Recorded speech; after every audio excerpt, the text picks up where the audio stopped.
एक त्या मोटरीचं पाणी आहे एवढं खाली पाणी चाललं आहे टावर लावल्या पाईपलाईनचं आणि हे जवळपास हजारो लिटर जे पाणी आहे ते वायाला जात आहे. आणि मी आता या ठिकाणी आलेलो आहे आणि तुम्ही बघत आहात की माझ्यासोबत माझे आमचे मित्र आहेत या ठिकाणी सहकार्य करत की जवळपास हे एकचा जो मुसंडा असतो मोटरीचा तो या पद्धतीने एवढं पाणी खाली जात आहे. आणि हे आजूबाजूचे जे काही बसलेले लोक आहेत बहुतेक याचा वापर करत असावा. आणि हे जे काही एकचं पाणी आहे एवढा मुसंडा या ठिकाणी पाणी जात आहे.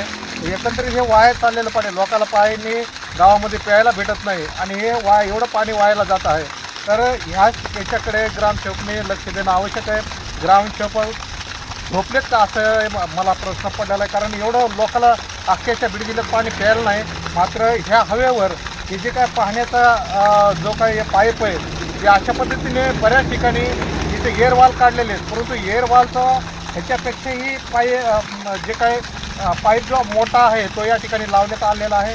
आणि अशा पद्धतीने खाली जे पाणी आहे ते खाली पाणी जात आहे. तरी गावकऱ्यांनी याकडे लक्ष देऊन ग्रामसेवक आणि बी डी ओ मॅडम यांनी देखील या ठिकाणी लक्ष देणं आवश्यक आहे. जेणेकरून हे जे काही पाणी आहे ते गावात योग्य लोकांना पोहोचायला पाहिजे असं या ठिकाणी तुम्हाला माझे सगळ्यांना या ठिकाणी हे जे काही दृश्य आहे ते दाखवत आहे.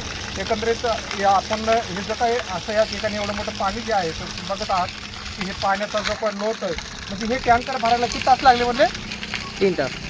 हा बघा माझ्यासमोर एक टँकर आहे प्रायव्हेट आहे.